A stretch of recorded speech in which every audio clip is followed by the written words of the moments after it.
Oh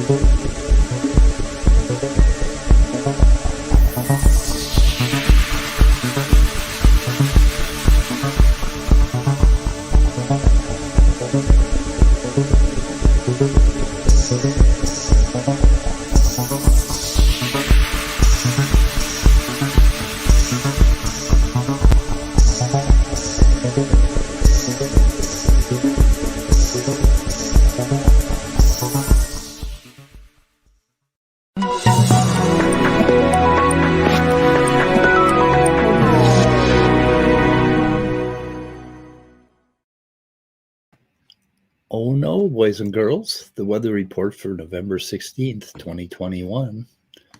And we have somebody in the stream who I hadn't heard of before, Germania. Yeah, he can't spell his first name. Yeah, I take one weekend off, and everyone forgets about me. I was wondering if he was relevant, and then I had to go to my Wayback Machine, and I found a reference to your Ger stream. I found a reference on MySpace, and then I had a bunch of punch cards, laying around in a grocery bag, and I put them in my computer and read them. Do you know what punch cards are? Yeah. When you clock in. No, we used to have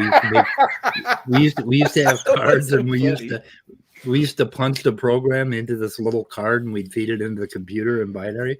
Well, I found a reference there, but I haven't found anything current. So apparently, you haven't done a stream for a while. Like, you are no longer relevant. I know.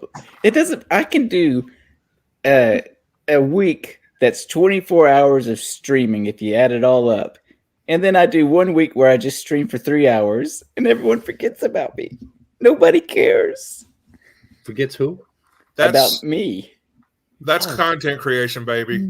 It's just like show business. It's a harsh world. Just imagine what all my regular viewers on Germania are thinking. I haven't released a video there in 2 months or so.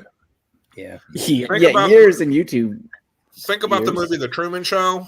And you know how it was just one big live stream YouTube video, and basically at the end, people just turn to another channel. Yep. You just switch off, forget about you. You just switched it off. Speaking of channels, Foundation, I'm caught up, and the series finale comes out on Friday.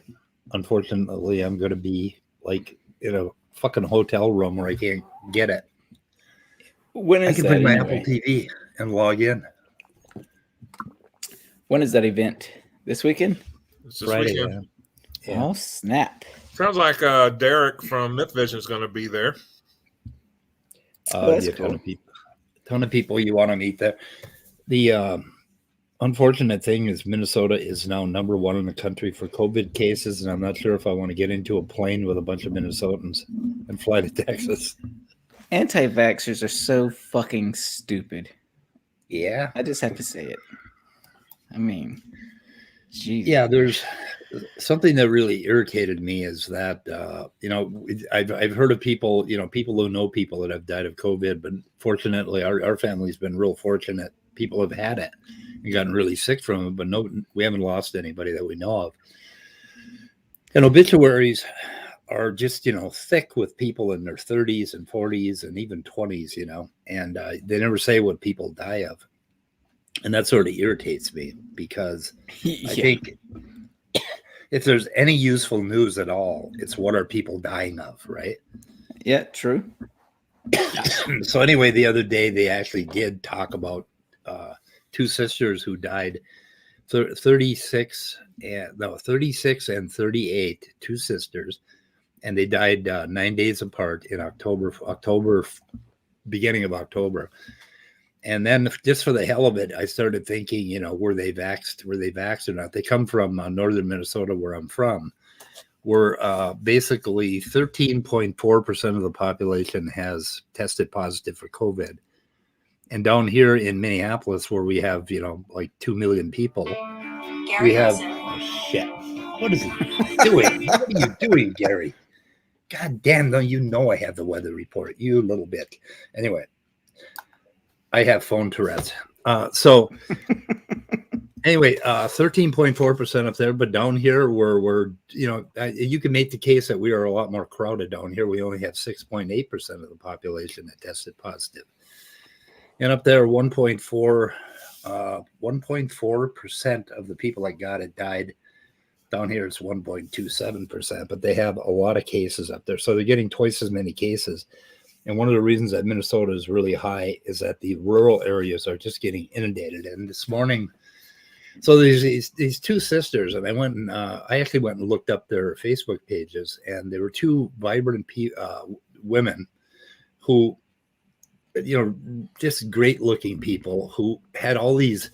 They were updating their photos every 2 weeks with them outdoors, water skiing and at the park, and one of them, they were concerned about their nieces and nephews, and one of them had a fundraiser for a problem with their niece, and just all of this, and they look so alive, and now they're dead. And I was wondering if they were anti-vax, and then I started thinking, it really doesn't make any difference. Even if they were anti-vaxxers, they could have caught it from a fully vaccinated liberal person, and or a liberal person who for some reason didn't go get the vax. Because I found cases of people. Well, there's liberals that have problems with vaccines too. Right. So yeah, and it's we don't know, and it doesn't sad. matter. I mean, you can get it from anybody. It's like, get the fucking vax. Well, problems with vaccines is in the same way as being anti-vax. But, there's still people who, like, if they take a vaccine, they might get sick because of other issues. And then on top of all that, I found a friend who has not gotten the vax, and I asked him why, and he didn't have an answer. and it was apparently because I'm too lazy to get a vax. I don't think I need the vax. Oh, it can't happen to me. And it's like, all of that. Yeah. What's that? I've heard all those excuses too.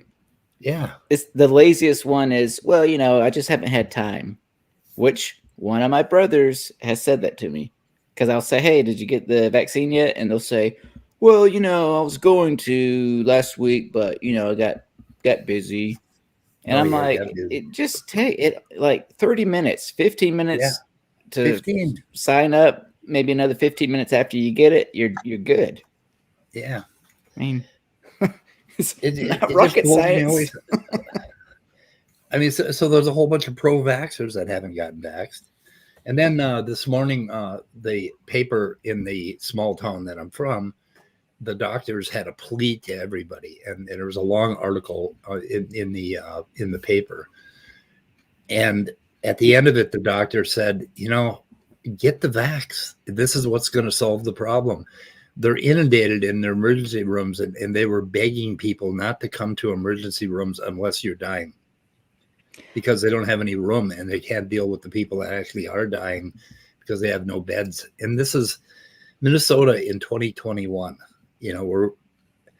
where I never suspected that we would have problems where our hospitals were so full that if you had a heart attack, you may end up dying because you're waiting to see a doctor. And what the fuck is going on, people? Like, I read an article. This doctor who she works at an ER, and she was talking about how she's gone through it so many times with these anti-vaxxers who come into the hospital sick as hell, virtually on their deathbed, and they will tell her, I didn't think that COVID was a big deal. So, I thought it was worse to get the vaccine, but now I want to get the vaccine. And she has to tell them, well, I'm sorry, it's too late to get the vaccine right now, because you're on your deathbed. Like it's a preventative measure, and you didn't take it. Now it's too late because it's not preventative anymore for you. Now, obviously, if they survive, yes, but at this point, you can get it. Yeah, my coworker, her husband has got COVID and has been in the hospital for, I want to say, about 4 months now. He's slowly recovering, and when I say slowly, I mean like maple molasses slowly. And they didn't think he'd get as far as he has gotten. And even if he does come out of this, they're suspecting that he's going to deal with a lifetime of complications. And she was just telling me the week before he got sick with it, she was telling me that they don't believe in taking the vaccine. And now look at them. It just irritates the fuck out of me. Ugh. Yeah, this doctor says we can't remember a time where people have doubted our advice quite like this. And it's more than doubt, it's anger. And yeah, he says, there are people who feel like the recommendations we have are an assault on their freedom, Nicholson said. Nobody in healthcare wants to take away anyone's freedom. We want to use our freedom to help people live better lives, to not pass the stupid virus to somebody else. And I guess when you break your leg and they put you in a cast, that's a affront to your freedom too. right. If you just refuse to put the cast on and just hobble around on a broken bone. The whole freedom argument is so silly. It's like, oh no, please don't make me feel better. Don't make me physically better. That's an infringement upon my freedoms. Yeah. It's like, get the fuck over yourself. And it isn't, and it's such a fucking selfish thing. Like the people that, don't get it because they don't have time, or they don't, they're not that concerned about themselves, that they would even bother to go out and protect themselves. Well, it's not about you, motherfucker. It's about the guy that's next to you in the store that you fucking infect. That's what it's about. Yeah. And maybe it was one of my fucking liberal pro-vax friends who were too lazy to go get a vax that killed those two sisters, Yeah. And that's the thing. It's like, listen, like for example, I've had some people tell me, well, I didn't get the vaccine, but I got COVID, and it was just a cold. I didn't suffer any consequence. And I'm thinking, well, how many people did you infect that were not so lucky? You just, it's maddening. It irritates me more than religion in a lot of ways, because religion, it might dumb people down, but this virus kills people down. I'd like to see a correlation, or some statistical correlation between certain religious groups, like subsets of religion. I'm not saying all religion. Yeah. And anti-vaxxers. Oh, I would love to see that, because all the Trump supporters that I know, well, not all, but a good portion of them. Yeah, a lot of them.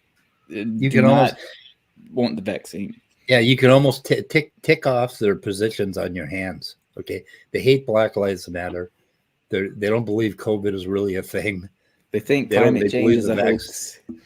Vaccine, is a conspiracy. Moonlighting is a hoax. Not so many of them do that, but I mean, it's just like it just lines up. Oh, Trump was really a great president. He really, and he won the election.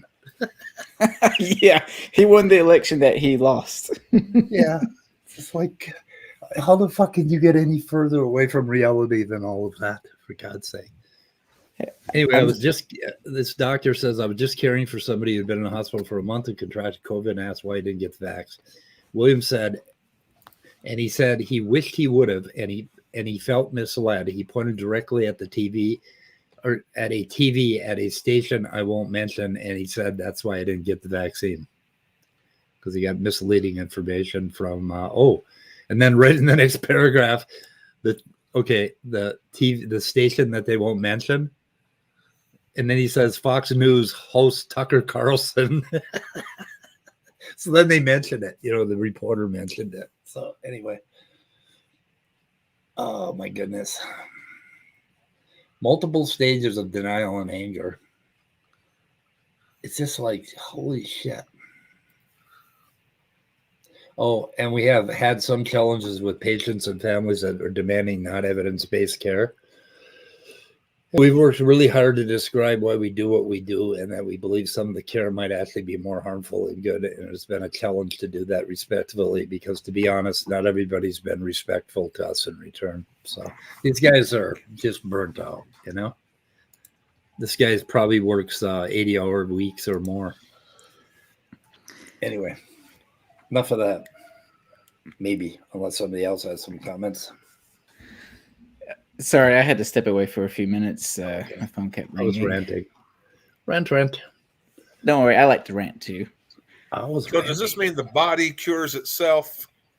The body cures itself? Oh, that's another thing. When people say, "I don't need the vaccine. I have an immune system." Like, that's the whole Yeah. fucking point. You get a vaccine is because you have an immune system. You fucking idiot. Yeah, I sound like Lisa for Truth right now. I'm sorry. Yeah. What?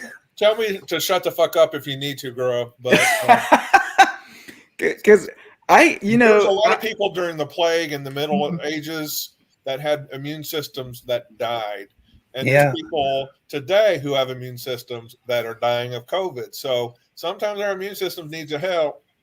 And sometimes nibbling on some sort of grass or vine or flower isn't going to be strong enough to help your immune system. Sometimes you need a vaccine.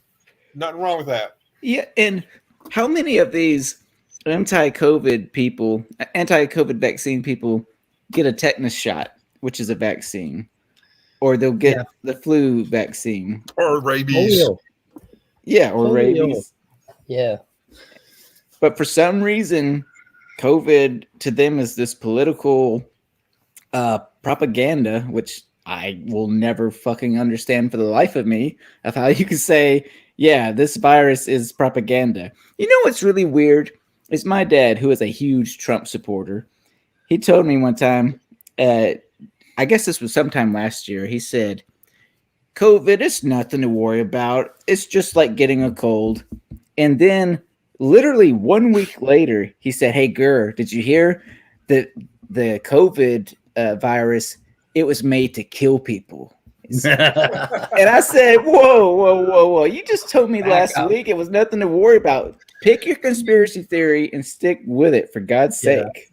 So 1 week before, 1 week, right as all this COVID stuff was coming out, a guy at work said, oh, it's just a cold or whatever. And of course, back then, I guess that was a valid enough opinion. But then a week later, we were all working from home and everything. So, well, yeah, and that's the thing. These people, they will see how scientists are changing their minds here and there. There's new and conflicting information, but that's how it works. That's why they were telling everyone to be careful, because it was new. It's a novel virus. That's why their opinions were changing, because this is new. And so they erred on the side of safety and saying, hey, everyone wear a mask, stay home, social distance yourself. And but they use their changing of their opinions as something. They'll use that excuse to say, well, they don't know what they're talking about. And it just drives me up the wall. Wasn't that in one of the videos on evolution that we just the one I sent you, Scott, this morning, about changing opinions on basically how we classify hominids, I think?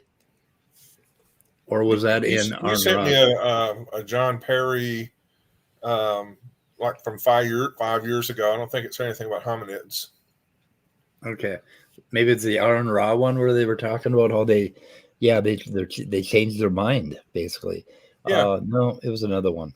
There was another one, but there's that video that Erica did about that boat.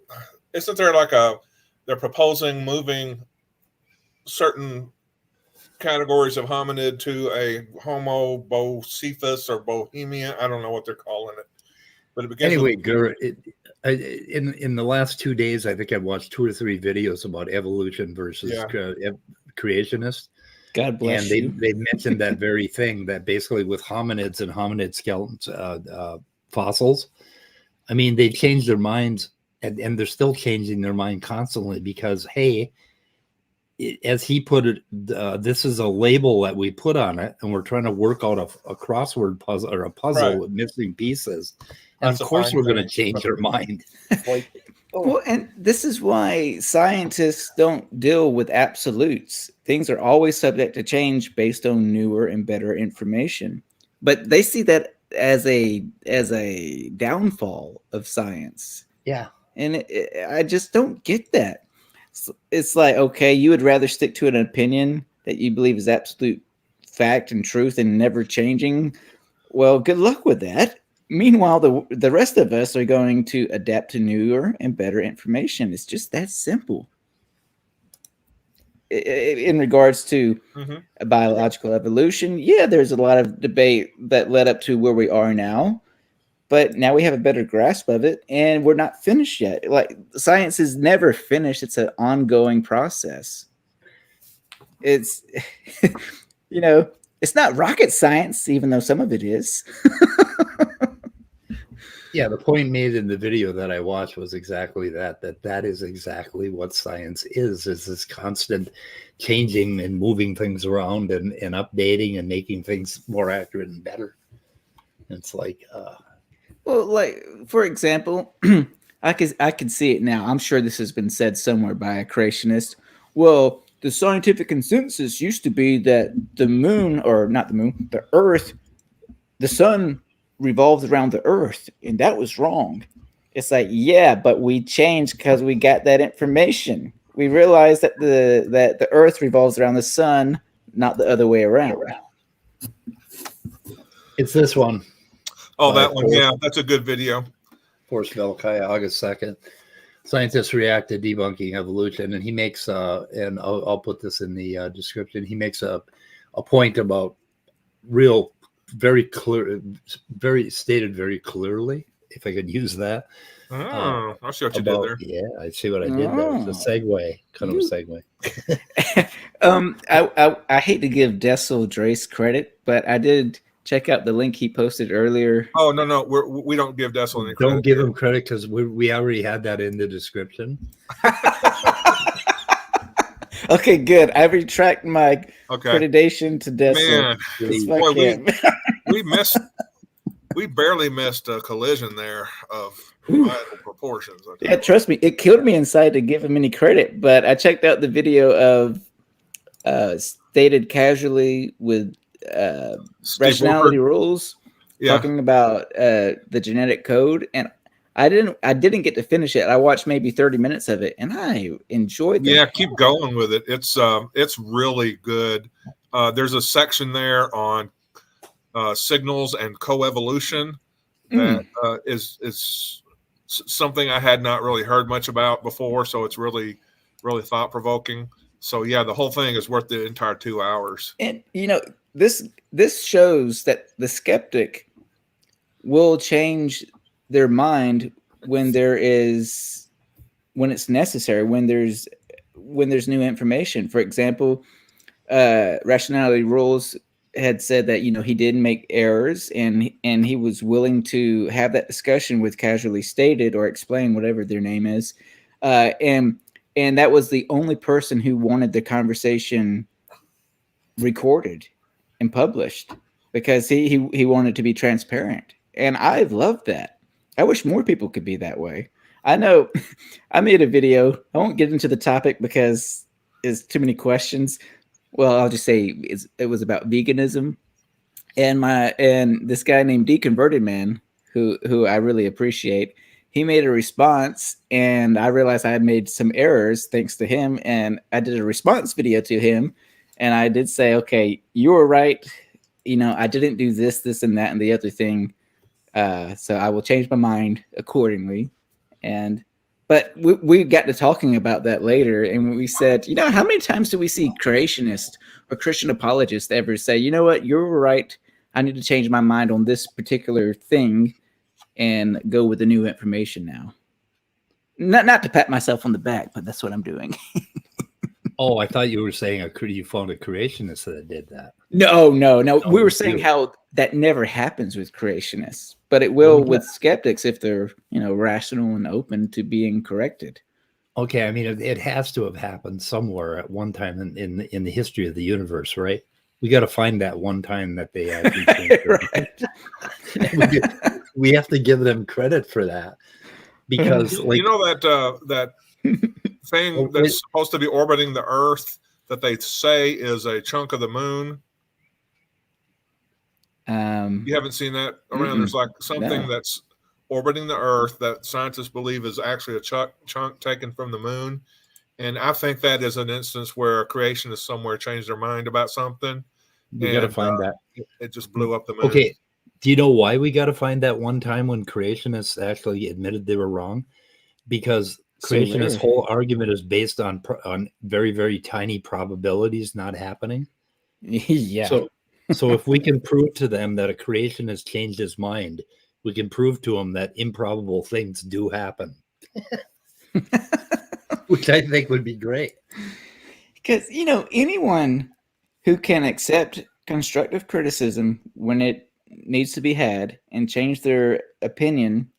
I'm not saying changing everything, but on certain aspects, well, hell, even if you're wrong about everything, if you can admit it and adopt newer and better information, then I have nothing but respect for that. But so many people don't do that. I try to do that, but usually I'm just never wrong, so I haven't had to. But I try to change. I try to adopt new opinions and worldviews based on newer and better information. Well, you remember when I was wrong that one time? God, it was so long ago. I don't remember what it was. I don't either. I've done forgotten about it. It wasn't very important, I guess. Well, I know. I think it was wrong. I used to be an anti-vaxxer, and I changed my opinion on vaccines because I looked into it and I saw that I was wrong, demonstrably wrong. And now I'm the exact opposite of an anti-vaxxer. And, Great. I used to be a creationist. I used to be a young earth creationist. And even though I remained a Christian, I realized I could no longer believe in young earth creationism. So I adopted old earth creationism, which is a little bit of a smarter version of creationism because they don't reject all science like young earth creationists do. Sometimes you just have to swallow your pride. Yeah, that was kind of what I did. I went through the same process, read a bunch of books about science and religion, and I just kind of took away some of the stigma of being an old earth creationist / theistic evolutionist. So I just adopted those views. What's funny is even when I realized I was an atheist or at least agnostic, I still had a hard time letting go creationism because I thought, well, okay, I'll tell you what, I think I still believe in intelligent design, meaning some deity or something produced set all of this in motion.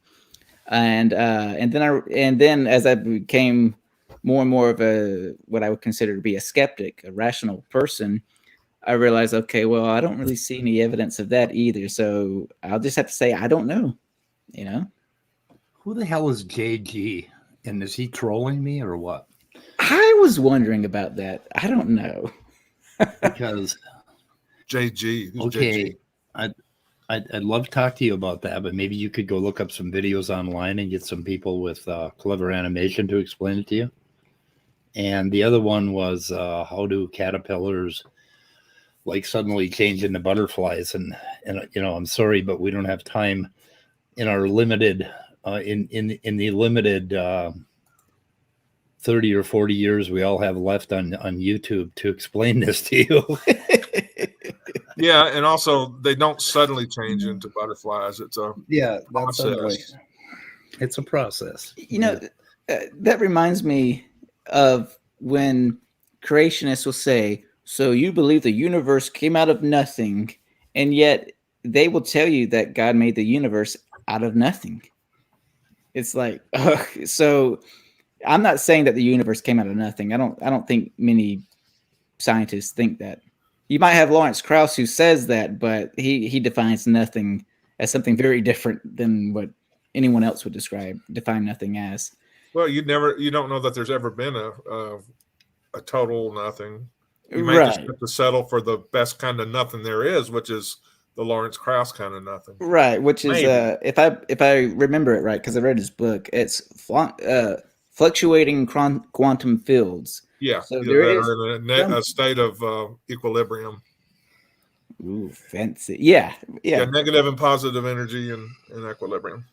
Anyway, guys, before things get and this is very, very similar or very close to that conversation about something out of nothing. I found this new guy, and I had never seen one of his videos before. He's called Zach Starr, and he has some pretty intense videos on mathematics, but he does them, and he has some real simple ones on mathematics. And this one is about what higher dimensions really are, and if they really exist, they're not exactly what you think. Like a lot of people think another dimension would be like, okay, there's another world right next to ours where people are doing things. That's not what they mean by having like a fifth dimension or a sixth dimension or anything. And he explains it rather well in this video. And Leo should watch these videos because this guy's got a whole bunch of stuff on string theory and physics and all kinds of other things. So everybody should check this out, and I have put it in the description, and we're bouncing Randolph around. Okay, now he's got what used to be an hourglass. Now it's just a comet. Anyway, I haven't bookmarked this thing, but I wish I had. But, finally made it. I have the same criticism about people using the word dimension in that strange way, because when I was a kid, I watched Carl Sagan's Cosmos series. When he got into explaining the difference between third dimension, fourth dimension, and also flatland, two dimension, it made it very clear to me that it's just another measurable plane or possibly measurable plane. And when it's used in some science fiction circles as dimension in a more colloquial sense of being a completely different space, that's like a separate universe or something, that always hit me as always seemed strange to me. So I'm glad you found somebody who can explain this really well. Yeah, he like string theory has like 11 dimensions. That's one idea that's quite popular. Yes, and that's interesting. Yeah, he talks about it right here. Let me see here. He talks about flatland, the book, and the whole idea of flatland, that sort of thing. And it's pretty cool, actually. I like how Carl Sagan sliced the apple to explain it. Then he also makes comments about apple pie. He's done a lot better with apples than Ray Comfort has, who moved on from bananas to apples one day. Oh, has he moved from bananas to apples? Oh, yeah, and I've got the video to prove it. Oh, I did not realize that. I thought he was still doing his banana thing. No, he moved on to apples. It's this whole almost exactly the same spiel, but with apples instead. They're perfectly shaped for the hand, and he demonstrates eating it like he did with the banana. It was less suggestive with the apple, which is good. Okay. Aren't apples man-made, like genetically modified? Yeah, the species of apple he was showing, it turns out, was also. That does not surprise me. You think he would at least take 10 minutes to research it before he makes himself a fool again? So I don't get no Wikipedia. It's liberal. A lot of people are hoping he'll move on to coconuts one day. Okay, somewhere in Poland, they have all these apple trees growing, and they consider them weeds because few people know this. But if you plant an apple seed, it will produce an apple tree.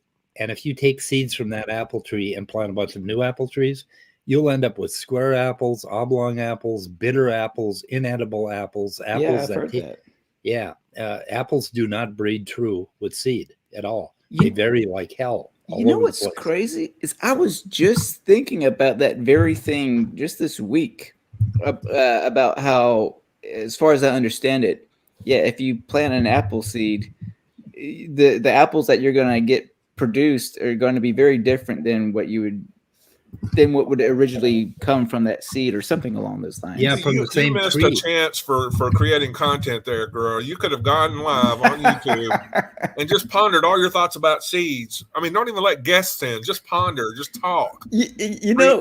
I've used a seed as an explanation before. I watched this. Oh, if y'all have not seen this, I highly recommend all of you in the stream and all of you watching, check this out. It's called Questioning Darwin. And I did a response video to it, and it was a fun time. This guy said, if I found somewhere in the Bible where it said 2 + 2 = 5, I would have to agree with it and accept it. And I've seen that. It's so hard to watch, but so fun at the same time. Well, you just hope that no creationist like that ever gets a job as an architect or a builder or something. Well, one thing that I responded to, because somebody was saying, I couldn't imagine that we all came from previous, we all came from monkeys and we all came out of the ground, yada yada yada. And I said, well, okay, think about a sequoia seed. The seed is so tiny, you can put it in the middle of your hand, and you can barely see it. But when you plant that seed, you give it enough time, bam, it turns into this huge tree. It's not that much different of a concept as far as evolution goes, or cosmology for that matter. There you go, Gur. That's how I got the name Speed of Pudding.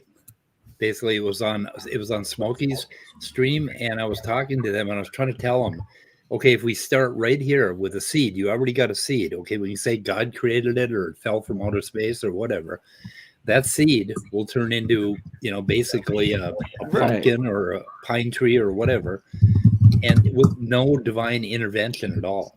I mean, and that is an example of the miracle of biology right there, that a fucking one cell, a zygote in that seed can turn into it. What I believe is that you had actually watched my video and you didn't realize it, and you subconsciously were influenced by it, because what you said was brilliant, and that's also what I said. So actually, I said it. I think I said it like 6 months before you, Gur. No, I said mine like 2018. Watch my video. I'm gonna link that video in the side chat because I'm a shill.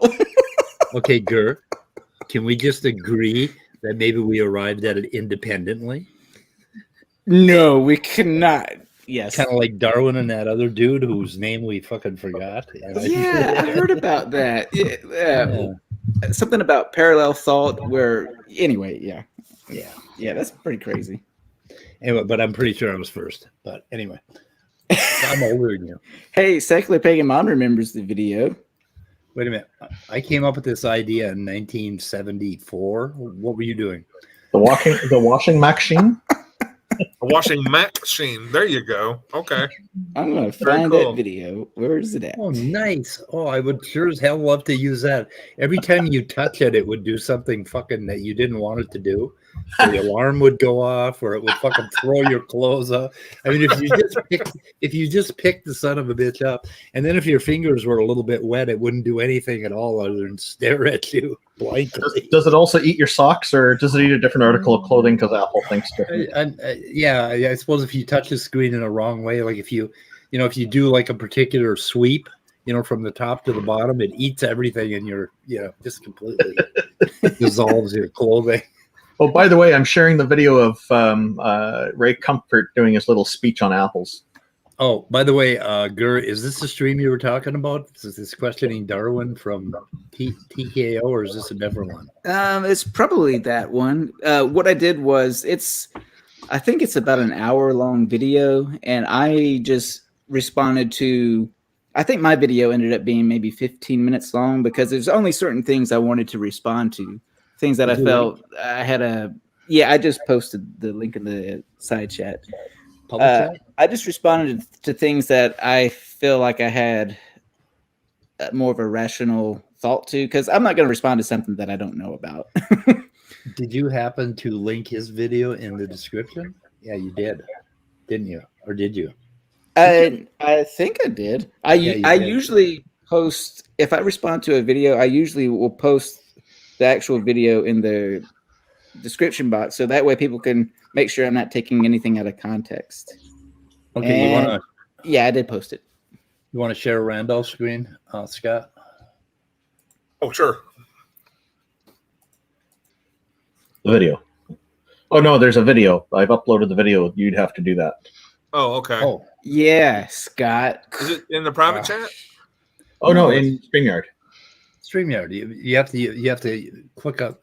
Let me do it for you. Notice the apple. There are 10,000 different varieties of apple, all the same shape. Close-eyed, large groove for the human thumb. Far side, smaller groove made for the forefinger. Close side has a stalk, which is flexible so it won't go at your thumbnail. Far side has a pad so when the apple turns, it doesn't wear out your finger. Now with the apple, you may eat the wrapper.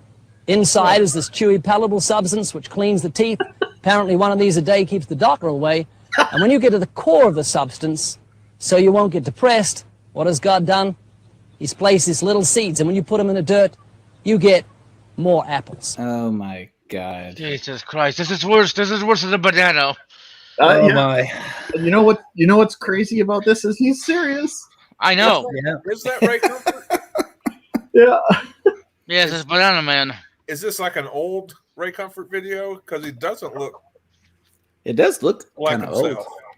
I think that was after he did the banana one, and he was trying to do this to kind of recover from all that. After the laughter died down a little, he decided to. Yeah. And Randolph, I'm sure you know this, but he claims that he knew what he was doing, and it was all part of his plan to be talked about by atheists. I've seen him say something along those lines. I mean, if that's so true, obviously then dumb. whatever. Then it, You know it what? adds more dimension to the phrase "lying for Jesus." I'm willing to believe him on that, because if he really knew that he was going to make a fool of himself, that's fine if he wants to admit to that. Actually, that was the name of it. It was called, I think it was called Ray Comfort the Fool, some documentary where he claims it was all part of his plan, and that it was every time Richard Dawkins would share this video with his class, it was spreading the gospel of Jesus. Just absolutely, you could just tell he was just grasping at straws not to make himself look dumb, because it was all intentional. You know what always seemed odd to me about this stuff? That God is so powerful and knows everything. Why does he need anybody to come to his defense? Why does he need anybody to sell his ideas? I have had the same thoughts. Because God is a pussy ass little bitch. That's why. That actually is a logical explanation. I've heard Dan Barker make similar comments. He said, "We're here to debate." I forget who he was debating, whether God exists or not. But isn't that kind of a point for the atheist? Because y'all are here having to argue for his existence when he can just make himself known. Oh yeah, that's a good point. Yeah. I love Dan Barker. He's one of my favorites. Yeah, he's good. He doesn't love you. He doesn't know you. He's got a bit of a dull style, but I think that must be from the years of preaching.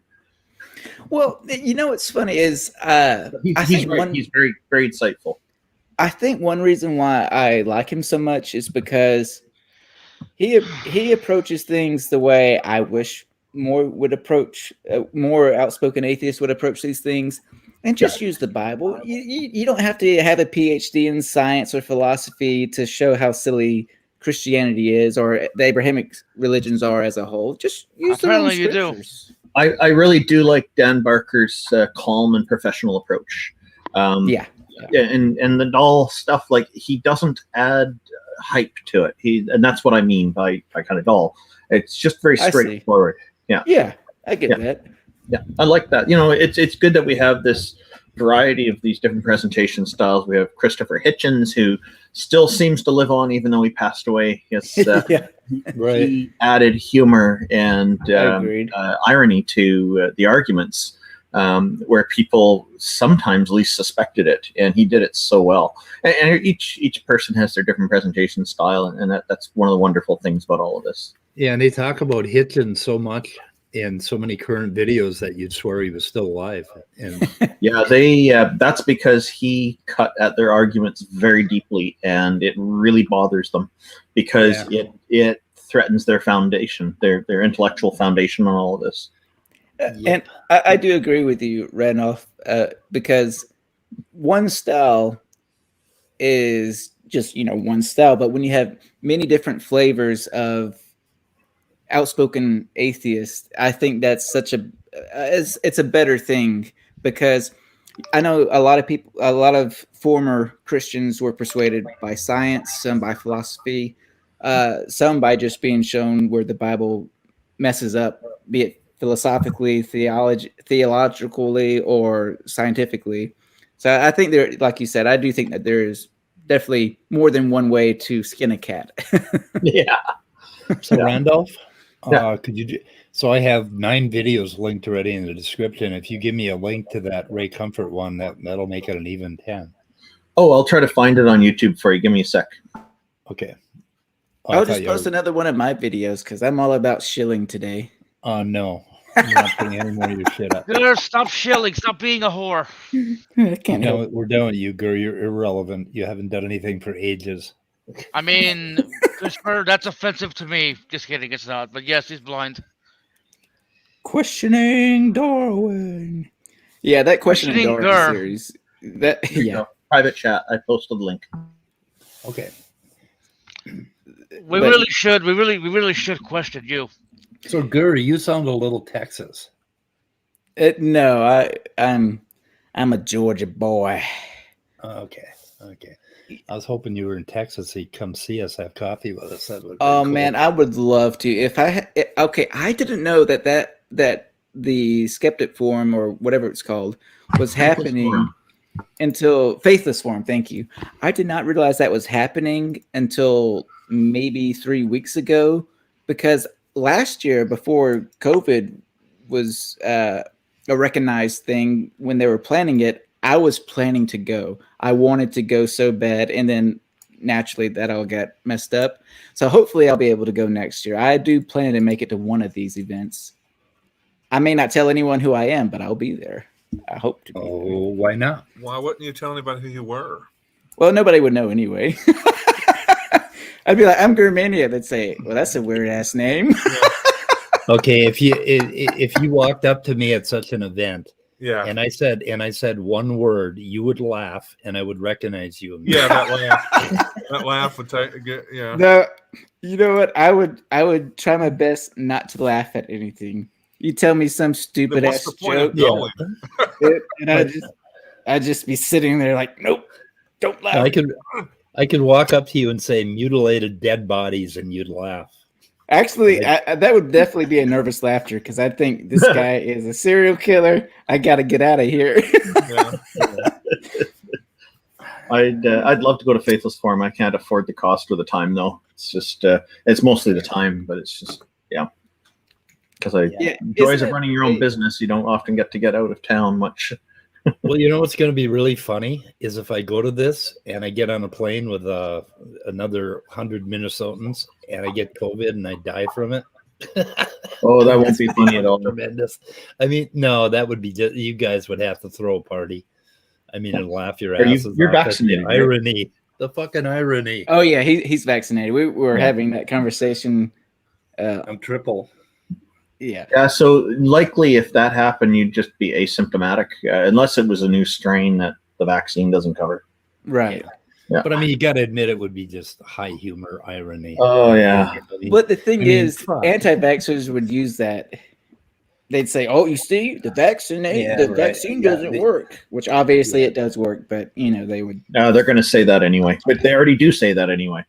Right. So yeah. Well, having smoked as much as I do, I'm not really in good shape. If I get it, it could kill me. Still, so at least, better things have tried to kill me than that. Here in Georgia, I know who's an anti-vaxxer anytime I go to Walmart, just because it's so obvious.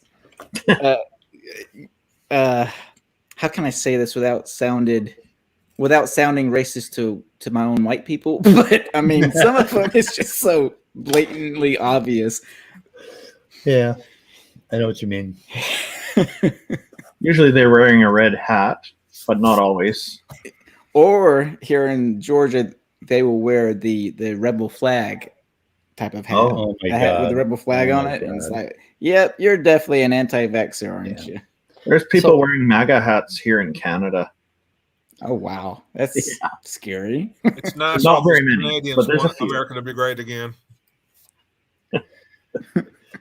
You were talking about recently changing your opinion on things, and there's a whole bunch of things like, I think it's been 20 years that I went from Republican I wanted a flat tax so that everybody paid 10%, no matter how rich you were. Oh Yeah. yeah, And I would argue that until the fucking cows came home. And I backed down on that. And I think we should tax the living fuck out of the rich now. And not the middle class, but, the rich. Yep. Okay. And then immigration was a big fucking worry for me. I was all freaked out that we're losing our culture. I believed that shit. I believed a whole bunch of other just bullshit. Republican Party I seem to stuff. remember Warren Buffett one time in some kind of Bloomberg interview or one of those kind of big magazines talking about how the tax system should change and rich people should pay more. Like he's limited on the maximum he can pay in income tax, for example. So he donates to other causes and things, but he's saying, it'd be good if there was, if things have changed because wealthy people can definitely afford it. And so it sounds to me like the tax system has been designed by a lot of greedy people. Well, what really rich people like billionaires should look at it as is it's a tax that they pay so that the masses don't revolt and fucking burn them alive and take all their money, right? Like, Somewhere down the crazy river. Yeah. If you keep doing this shit, if there's that much disparity in income, you are going to end up with a problem. And look at that problem actually manifested itself in that piece of shit president that we had a year ago. Basically, it was a lot of people that felt their income and their jobs threatened that somehow got behind asshole and decided he was going to save them. Right? It's a shame that was so recent. It seems like ages ago. But there was a disparity in income, basically, that led to a lot of Trump supporters. I mean, and it was weird because Trump is like the poster child for rich asshole who doesn't pay taxes. But they loved him. They thought he was going to save them. And it's like...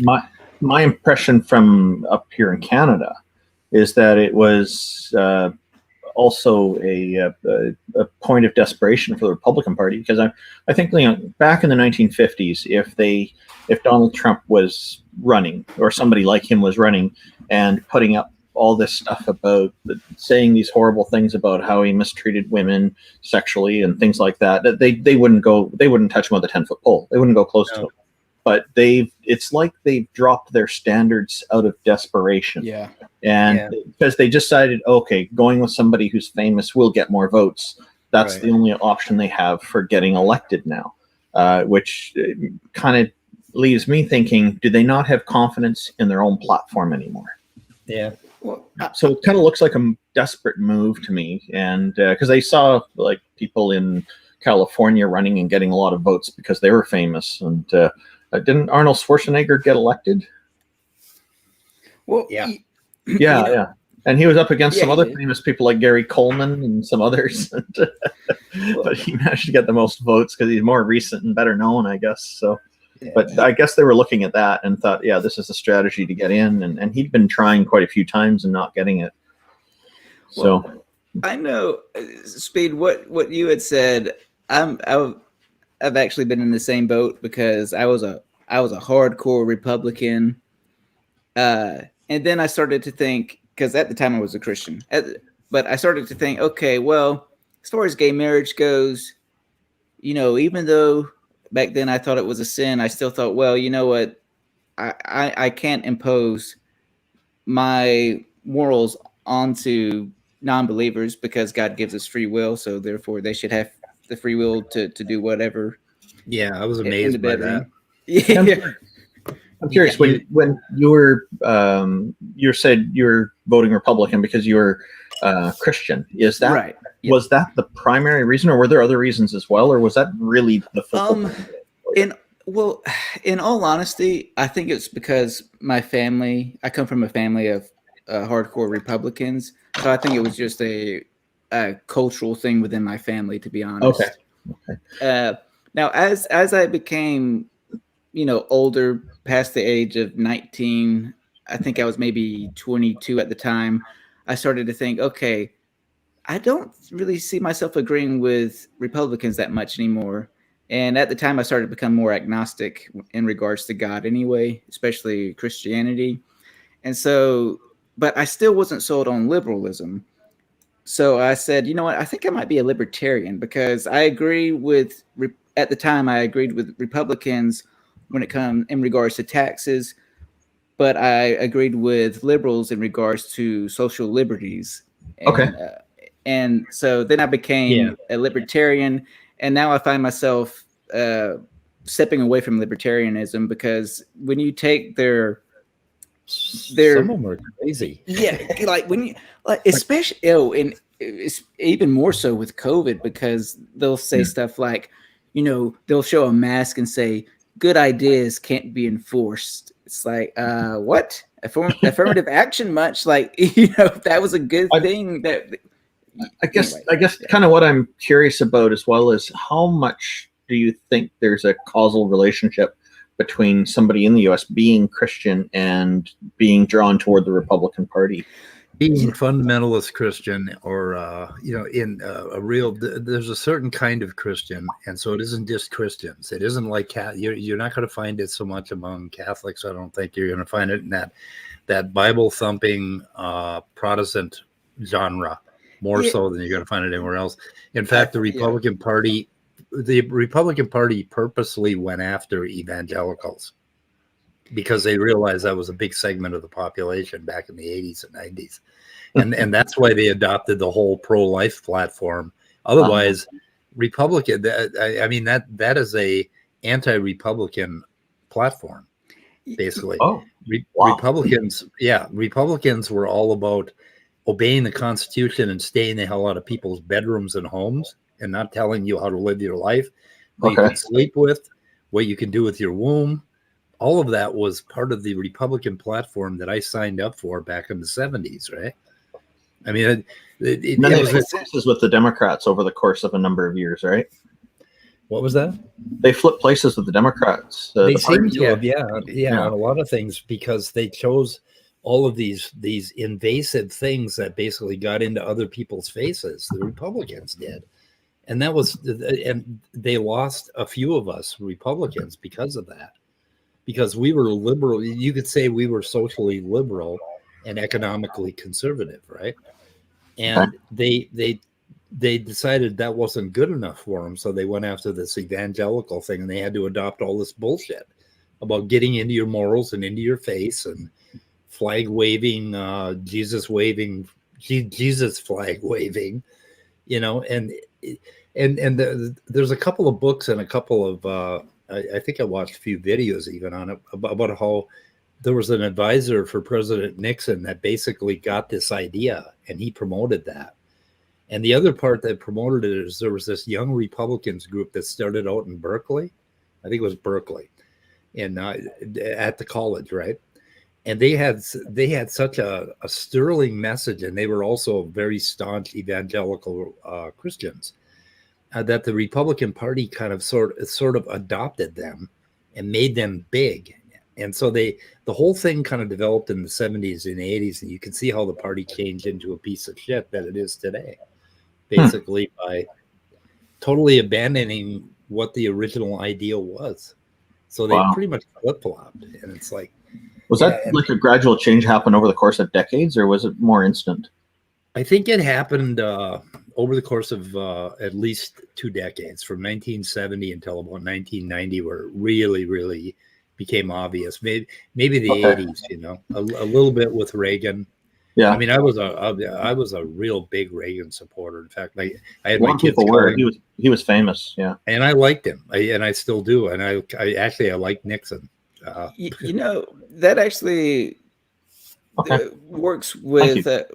That coincides with my grandmother, because my dad tells me that she was a Democrat, and she's in her 90s, and but she is your regular conspiracy theory Republican now, and she just feeds off of Fox News, which, you know, naturally feeds her delusions and whatnot.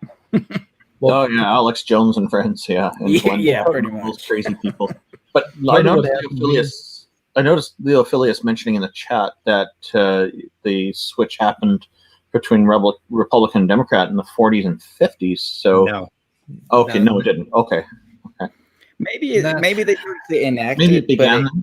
Yeah, maybe. That's my guess. Yeah, okay. The rumblings were probably happening back in the 40s and 50s, but we didn't feel it in the party until at least the 80s, late 80s, 90s, where it started popping up. I mean, I was actually alive back then, Leo, and voting. Neither was I. I don't know. Anyway, that's why I'm asking. But I started listening to this guy, this talk show host locally in Minnesota, and he called the Twin Cities Liberal Lakes, and he was a conservative talk show host. And then I started listening to Rush Limbaugh because he happened right after the show that I watched. And then from there, Jason Lewis, and that's all I listened to. When I got in the car, instead of listening to music like a normal person, I would turn on these goddamn talk show guys, right? And I listened to them, and eventually they just started to change my mind on things.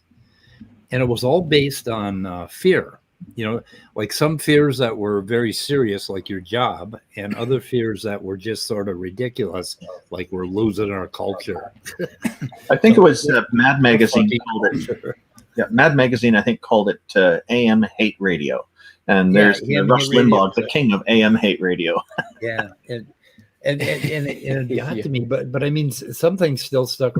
Like I just read, like within the last 2 years, I changed my mind on tearing statues down, and shit like that. And so I came to a new understanding of a lot of things, and I completely reversed my position on a whole bunch of stuff, including it. I don't know. It's really amazing that over the last 20 years, I have probably changed my mind about about 10 times more things than on all of the years prior to that. And I don't know why that is. You're supposed to get more conservative as you get older, right? Oh, yeah, that's another thing. I've heard that all my life. When you get older, you'll be a Republican. The exact opposite has been true for me. I've done nothing but go further and further away from conservatism and the Republican Party. But Randolph, that question of what is the draw for Christians to go Republican, that is something I've wondered myself personally, because really Republicans seem to be very much against the teachings of Jesus in so many regards, like, surrender to Caesar what belongs to Caesar, like taxes, feed the homeless, be very charitable. Whereas Republicans seem to be the opposite in their ideologies. So I don't know what it is. I think it's some sort of psychological thing that's happening, but I don't know what the answer is. It is something I've wondered myself, though. And here in Canada, we have 5 major political parties, although one of them's just in Quebec and promoting a purely French agenda, but it's still a federal party. And there's one party that has a name that sounds like an oxymoron here. It's the Progressive Conservatives, and they are very strongly pro-Christian in their ideals, and a lot of Christians are drawn to them, but that seems to be waning because they've been flip-flopping on things like abortion and putting out kind of the last few elections. They've been putting out subtle hints that by saying, okay, we're not going to do anything about abortion, but then we're also going to be open to accepting anybody's ideas on this. So, it's kind of like they're giving a signal that they want people to present arguments. And it would be a violation of our Constitution and our Charter of Rights and Freedoms here to outlaw abortion, but they'd still push it through anyway if they had a majority in the government. I think what Leo said here is really hilarious. I literally just checked on Wikipedia. Well, Leo, I literally lived in the northern states. It may have been different in the south, and I literally voted. Well, but you literally just checked on Wikipedia. Read a little bit further on it. It's a lot deeper than that. I like maybe cross-check with Rational Wiki. Yeah, Rational Wiki. I like what Raw Baby Energy said. Yeetus the fetus. Anyway, I hate to do this, but I have to go. But I'll try to listen in as I can. Y'all have a good one. So you're going to chatting with you. So you're Always a going to pleasure. dive back under the covers of irrelevance. Probably. Wow, that's so Okay, enjoy poetic. I will be streaming Friday, maybe around 5 p.m. Eastern time. Sure. We believe it. I'm going to be on a live stream on Thursday to giving an atheism primer on Bicurian podcast. I've already announced it, but I'll be announcing it again because autocorrect went and screwed something up. Oh, Why speaking don't- of which, you should why- link your website. Why don't you plug your shit here, Randolph? Trust me, I do it all the time, and I can get doesn't away with follow it. this. I've gotten away with it so far. Well, that one won't be on my YouTube channel for a while. I always wait at least about a month or so before posting any YouTube videos I've been in, before reposting them on my own channel, because I don't want to compete with anybody's chance to get monetized or earn new subscribers. Cool. Yeah, a lot of That's people. respectable. I'll always wait at least a month, but yeah. So that one, but so I don't. It's hard for me to give a link directly for that one, but my own channel for YouTube is at youtube.com/Randolph Richardson. That's Randolph spelled with an F, not a PH, no matter what autocorrect tells you. And I think I'm sub to that channel, but I'll double check. I'm pretty sure I'm. thank you. Yeah, I also run an organization called Canadian Atheists. The website for that is www.canadianatheists.ca. We also have a Discord that has been increasing in membership quite a lot more rapidly as of last month or so, which is nice. So it's starting to get more notice since we got a community designation from Discord, which is good. So that one you can get to discord.canadianatheists.ca. That'll just redirect you to the invite. And so, and if you want to find me on Twitter, which is a pretty toxic place, but still a lot of fun, my Twitter handle is Randolph828, RANDOLF 828. Yeah, thank you very much. Cool. I can tell you a lot more, but a lot more places to go, but I think this is a good start. Well, Randolph, since I'm leaving, someone has to carry this stream. Oh my goodness. Okay. I'm about to get better. Stick around, kids. You notice he's right beside you, right? Yes, it literally is. All right, I'm out of here. Bye. Good night. Oh, that's funny. He's on the way out and he asks me to shell. I was trying to hit the comments button and I hit end broadcast instead. but Well, it it's still didn't. showing live. No, I caught myself before I hit the confirm button. The thing is, I've got you get so used to clicking shit that you hit the first button, you hit the confirm button almost automatically now. You have to stop. Okay. Yeah. I ended a stream, last week or the week before, accidentally doing that, trying to hit the comment button. You know, I'm surprised Ray Comfort stopped with those videos. Like, that's a marvelous opportunity for him. If he went through every piece of food and did that same thing, he'd make so much more money. Why does he keep picking cultivated fucking food? You know, that's what he needs to do. He needs to research and make sure that they didn't grow naturally. Yeah, Jesus. Oh my God. He could make so much money doing a whole series of that. Yeah. And then he wouldn't need to pass a collection plate around at his congregation, which he'd still do anyway, I'm sure. Oh, I should do one with the choke cherry. Yeah. Cherry, it fits right between your fingers. And it's just... Yeah, actually, if you need someone to imitate Ray Comfort's voice, talk to Neil, the 604 Atheist. He's got it. Really? He's got it almost perfectly nailed, I understand. Oh, yeah. Cool. Yeah, he's able to do it really well. We should get him to do a Ray Comfort on the choke cherry or something. He'd probably be delighted. I'm going to be taking him out to the airport tomorrow to get him on his way to Faithless Forum. So you probably have to wait till he's back. Cool. Yeah. Tell him say hi to the old bald guy with the. I will. Hair. I'll be sure to do that. I'm sure he will. He's good. Yeah, he'll probably be the only old bald guy there. He has a whole stack of Canadian Atheists business cards he'll be handing out. If you're there and you don't have one, ask him. I'm sure he'll be glad to give you one. Okay. Cool. Are you going? Yeah, I am. Oh, okay. Well, you'll be able to see him in person there. Yeah. Yeah. I'll let him know you said hi before he takes off, though. Yeah, Scott's going too. Yep. Oh, good. I'll be the big fat old guy that looks like Santa Claus. And he'll be with the old fat or the old kind of fat bald guy.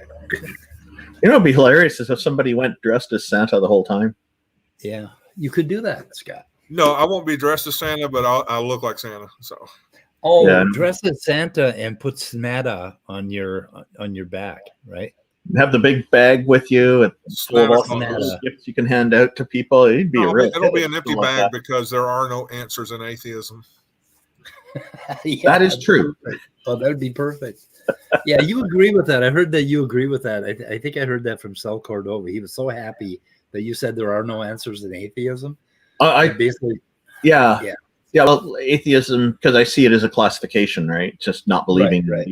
Yeah. So I think he said there's no answers to morality or something like that.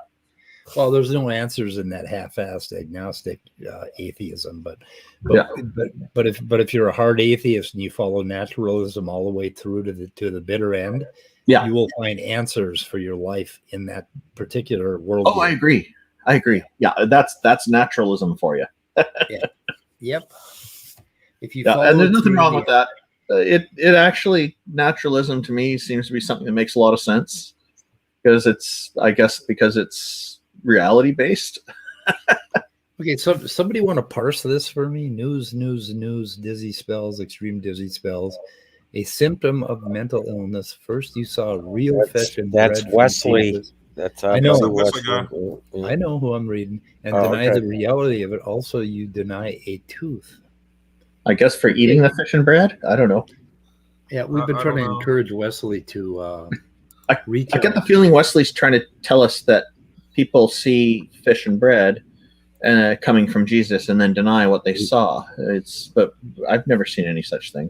I've never seen And, fish and and then bread. His next somebody comment. punches your tooth out.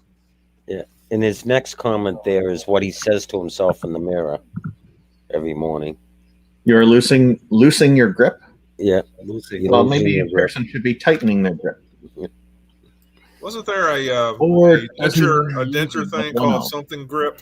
Grip on reality. In other words. Polygrip. Yeah, get some polygrip. It covers everything, even minor bouts of mental illness. Well, Wesley, I would say to you this: as an atheist, I'm not gripping onto anything, so I'm free falling through this life. Free falling. It's easier that way. You know what I thought? I thought I'd play just a little bit of this guy, if you Yeah. don't mind. Hopefully, I'm not starting something in the middle. I'll mute so it doesn't echo. I'll try to adjust. Point and see everything at once. Even if the two-dimensional creature were in their version of a completely boxed-in region, blocked off from everything in their world, we could still see them and interact with that space. So just imagine you got in an enclosed box thinking you're safe. Well, now a four-dimensional creature, let's say a hypersphere, could still see you. And if it wanted, it could enter that space at any moment from out of nowhere. You'd only be able to see a 3D cross-section as it interacts with our world, but just like before, there's an entire higher dimensional creature who you're only seeing a little sliver of. Hopefully you're seeing the comparisons and how a four-dimensional creature would have godlike powers to us. Now, if we could take that Flatlander out of its two-dimensional world and show it ours, it would be a very weird experience. The Flatlander would only see an infinitely small sliver of our world at a time. As we moved it in the third dimension, things would weirdly change colors, and they'd have no grasp for what's really happening. They could see our world, but only the tiniest bit at a time. There's no way for their brain or eyes to appreciate the beauty of the 3D world. And while we cannot imagine a fourth spatial dimension beyond the three we know of, we can use similar analogies, where if a 4D creature took us on a little adventure of their world, whatever it would look like, it would be very strange to us, but we'd have no true appreciation for what it really was, and there's nothing I or anyone can do to change this beyond finding the weirdest stock footage that I can. Then another interesting property in the fourth dimension is what it's like to invert objects. In two dimensions, if there's a flatland R on a piece of paper, it can only turn and move side to side.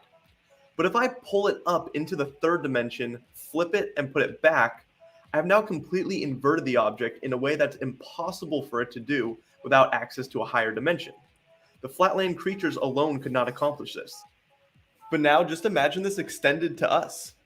If you were lifted into the fourth dimension and flipped over in that dimension and then placed back into our three-dimensional universe, you would be completely inverted. Your heart would be on the wrong side of your body, any birthmarks would be on the wrong side, and you would just be a completely mirrored version of yourself. Something that could not be accomplished by us alone in a 3D world. So yeah, that's basically the weirdness of the fourth Ain't dimension. that cool?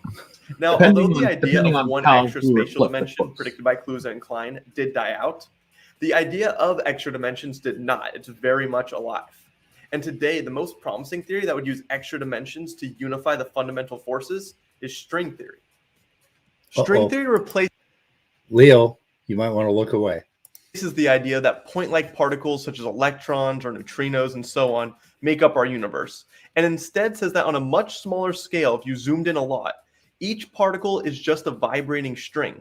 And it's the vibrations of those strings that determine the properties we observe, like mass, charge, and so on.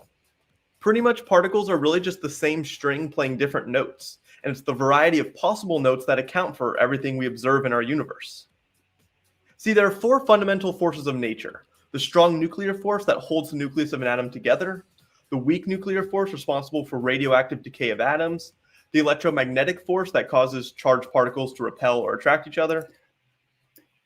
Anyway, somewhere in here he mentions that the Big Bang could well be what I was saying a few weeks ago, that there's like one of these higher dimensions passing through, or suddenly expanding the spatial dimensions and the time dimension that we have, for some reason suddenly expanded, and that would be the expansion of the universe, or what they call the Big Bang.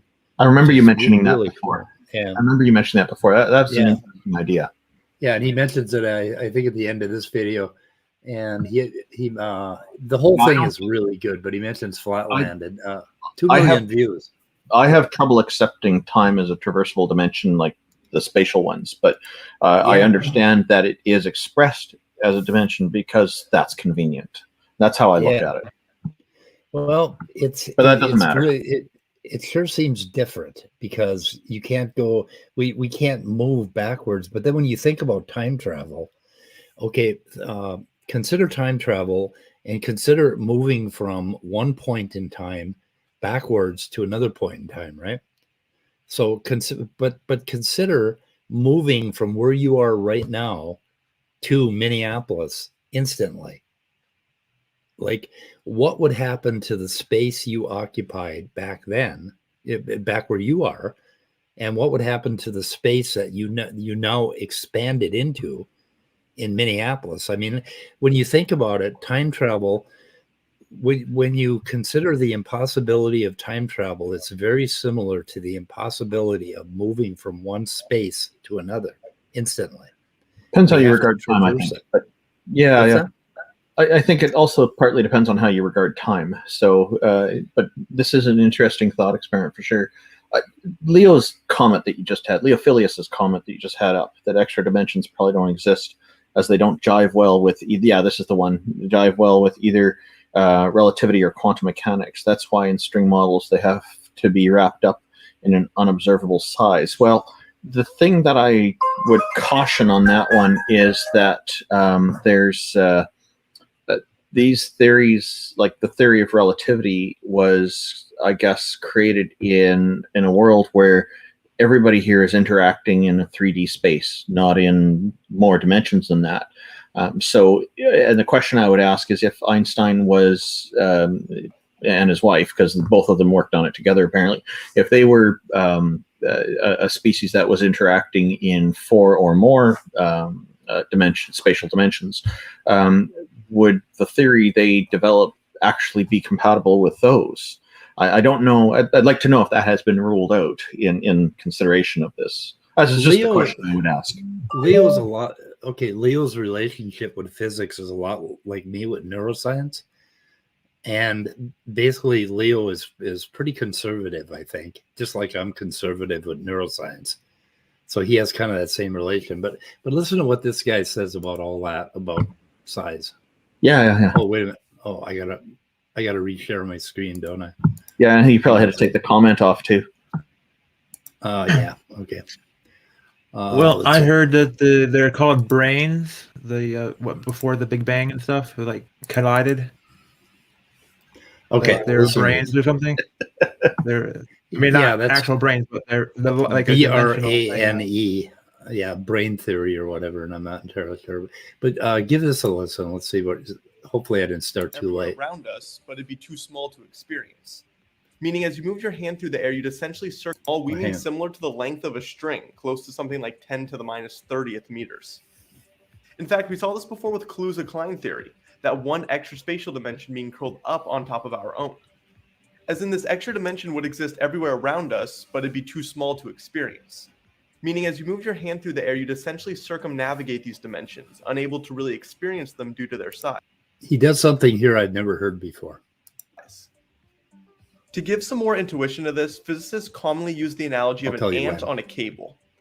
From far away, the cable seems one-dimensional to us, and to quantify where the ant is, you just need one number, the distance from one of the ends, like it's a meter stick. But when you zoom in, there's another dimension the ant has access to. It can move around the cable in that circular path. There's another dimension that's curled up, which isn't noticeable from far away. It's not an Yeah, that's it. He finally explained what they mean by curled up. It's sort of a tight little circle that you have to imagine mathematically.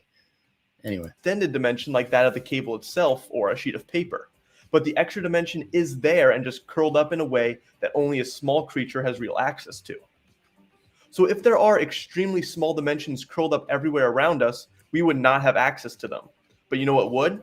Extremely small objects, like maybe strings that make up the smallest elementary particles we know of. These could vibrate in those higher dimensions.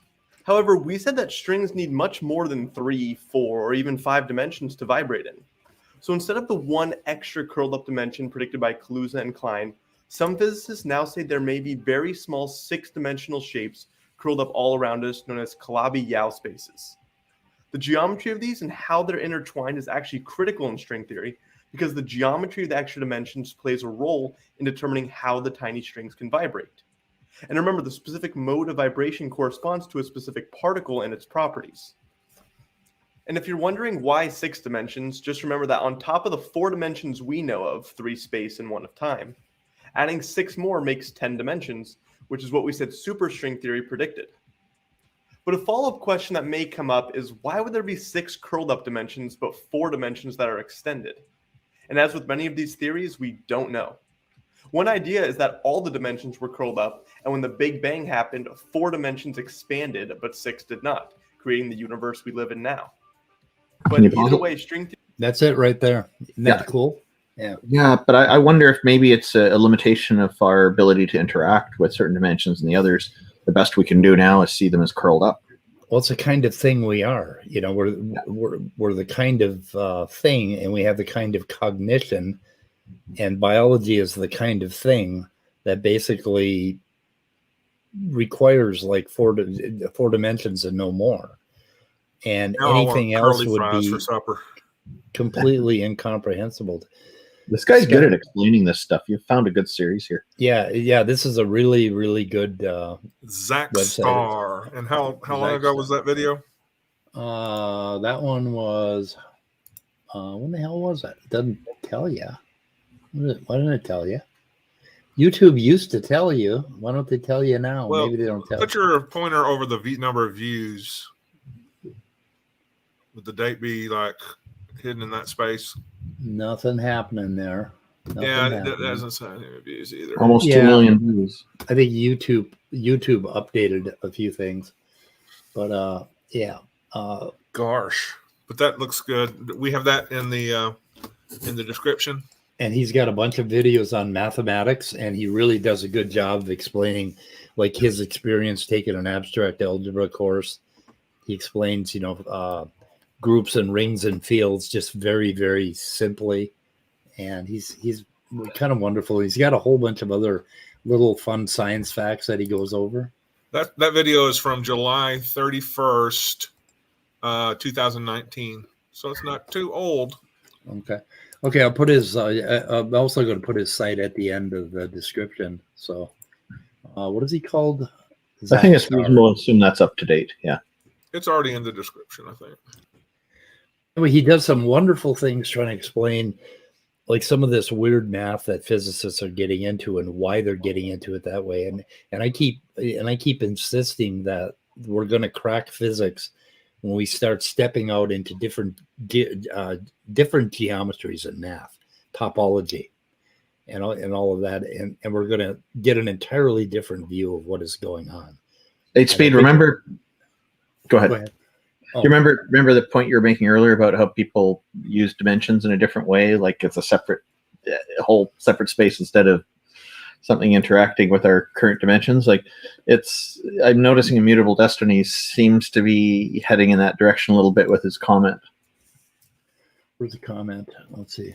Immutable Destiny, yeah, saying they're most certainly microscopic. Yeah, and the reason they might be microscopic is because they might have a different geometry themselves. They may loop, they may wrap around or whatever. The way he was showing those little rings of a certain height, and they may be the kind of thing that they can all of a sudden unloop and expand, or we may just be the kind of thing that experiences the 4 dimensions. That these 4 dimensions are actually loops, but we're experiencing them as being bigger than they are because of something. I don't know what. Something in mathematics. Or we're just only seeing a reflection of them somehow that's looking like it's curved when really they're not. Yeah. Yeah, a projection that we're the kind of a thing. Carl Sagan's original Cosmos series explaining the flatland and those characters in a 2-dimensional space not being able to interact in 3 dimensions, but somebody else comes along and makes them appear and disappear. It could be something mysterious like that for us. Yeah. Well, I found this picture. Oh, let's see this picture. I'm trying to find my mouse. It's somewhere on this fucking sea of monitors I decided to put in my room. Scott, stop it. Okay, you do it. You do it. Okay. The comment is brains. blocking the bottom part. Brains. BRANES. Earlier I said BRAINS. I got it wrong. Brains. I love the way it's How do they spell zombies, I wonder?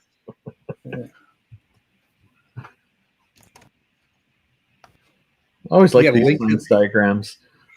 You got a link to that? Yep, I already posted it in the private chat. I want it in the public. It's about time you get ahead of me.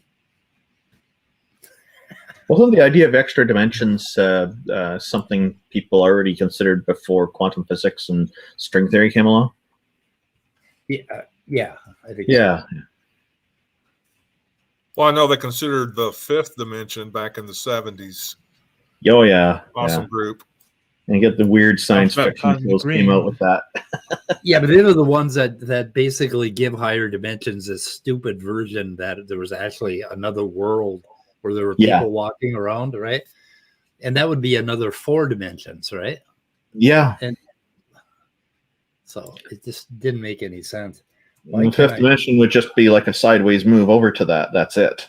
The way I see it. And that's why a lot of the dialogue didn't make sense when you think of it this way. Right. So for some reason, what the heck? This is weird. Oh my God. I'm having browser problems. Oh, anyway, guys, I feel like shooting her in the head pretty quick, but. Should somebody maybe read this before we take it off screen? I can't see it well enough to read it, so that would be Topdawg.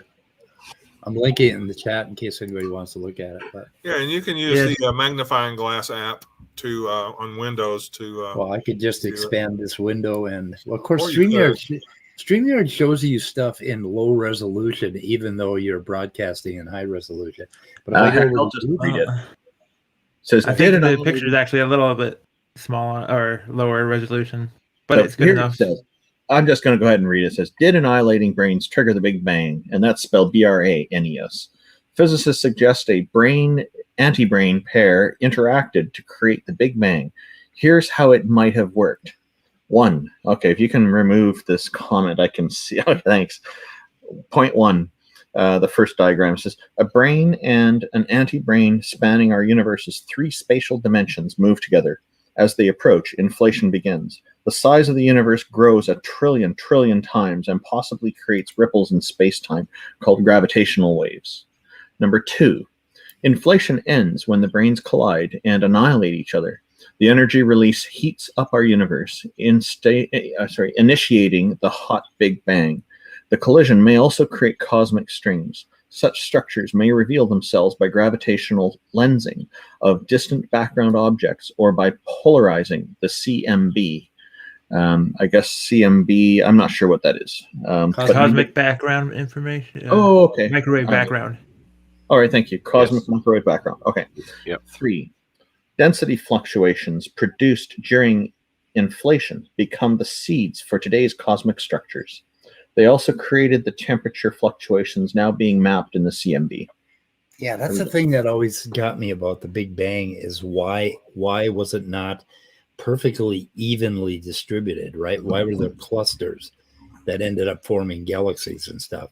Okay, so now there's been some updates. Like Dr. Richard Carrier was talking about this a few years ago when he was debating a creationist or somebody of that ilk.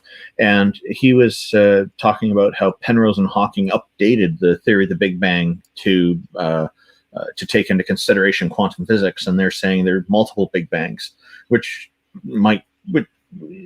could help us to understand that the shape of the universe may not actually be a uniform sphere or something like that. Yeah. Yeah, instead of just homogeneous. I mean, if it had just been completely homogeneous, and that would be like pudding, right? And I'm kind of famous for pudding, but if it was there, so there is this tension between being completely homogeneous and being just sort of extremely ordered. Okay, and there was some order to it. In other words, if it was completely homogeneous, you could describe it very simply and it would have very low information content. But if it was clustered into little clusters and groups here and there, then it has high information content. And the universe, for some reason, seems to have been born with information content, right? Oh my God, what the creationists are going to quote me. Okay, thank them for the free publicity then. Yeah, okay. Yeah, they're going to quote me on that one. But and if they get you onto television, or some big show, make sure you mention their names here and thank them personally. I will. Yeah, I will. I'm sure they'll appreciate it. Yeah, when I have 1 million subscribers, I won't forget them. I won't forget. Always be nice. Yes. Yeah, always be nice. Yeah, but I mean it's interesting that the fact that there was this information indicates that there is something more complex going on outside of this whole system that you could say before. They want to call it before, but there is no such thing as before, because of course time itself, was also part of that expansion. So there was some information already there. So the idea of an infinite universe in time and space, or cosmos, not the universe itself. I was just going to ask about this. If it's just the universe, then it's possible there could be before, but if it's the beginning of the cosmos, that's a different thing. Yeah. Yeah. It doesn't make sense to talk about time in the cosmos because it has so many other probably interesting dimensional aspects that, Well, we are in the cosmos, and we don't know if the universe happens to be the same size of the cosmos or if it's smaller, and if we're the only universe or there are others. We don't know. Yeah, but the thing is that, okay, if you imagine multiple universes in a cosmos where universes have the concept of space and time, but the cosmos does not. The cosmos is something much more complicated than that. If you imagine multiple universes, there's no space and time between them. So they're all pretty much, you couldn't describe them as having a distance between them or as being next to each other. They would all sort of like be there at once. which is Yeah, this is all, of course, guessing, but I have been writing a science fiction story for a long time, science fiction / science fantasy, and we do get into a part with multiple universes and how we get between them. And it is explained at one point about how finding the path back to your universe didn't work intuitively. And it was one of the species explains, and I'm making all this up, but one of the species explains, imagine all the universes like molecules in steam. They're moving around really fast. No wonder you couldn't find your way back right away. Right. Yeah. It makes. Have you been watching the Foundation series? No, I have. It sounds familiar. I think somebody just mentioned it the other day. Oh my God, you got to watch it. It's on. They did Isaac Asimov's Foundation, or they're doing it, and the first season is going to complete on Friday. He's a fantastic author. Yeah. The series is they're spending a lot of money, and they're doing it justice as best they can. The only complaint that I've heard from people, 3 people now, including Scott, is that from one episode to the next, you got to be really careful because they jump around in time and they're running 4 storylines all at once. And, they're not making it clear which one they're in sometimes? Well, yeah, sometimes you have to catch up, and I have no facial recognition, so I can't tell when they switch characters. I identify characters in a series by what color shirt they're wearing. That's a shame. Some shows...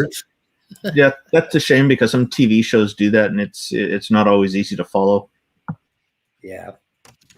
Oh God, like I'll tell you one series that was really bad about that. Dark. Kind of. I'm sorry. What? Dark? No, well, that one may have been, but it was about time travel. The first season of Witcher. Okay. You have totally different timelines. And it's just hard to keep up with those. Oh, I agree. They did a terrible job with that. Yeah, the very worst series is Dark, where they have all these characters playing multiple ages. Okay, so they have multiple actors, and then they keep zipping in and out of time. And I've had to watch it like 3 times, and I still have to take fucking notes. And people have given up watching it because they've gotten so confused with it. But it's on Netflix. It's called Dark, not The Dark, but just Dark, I think. You know, a few subtitles could go a long way to making it easy. Yeah. So Asimov published this in 1942 to 1950 as short stories. And then I think he did 3 collections from 51 to 53. So that was right around the time I was born in 1951. So, I mean, he just knocked it out of the park as far as science fiction goes for having written back then.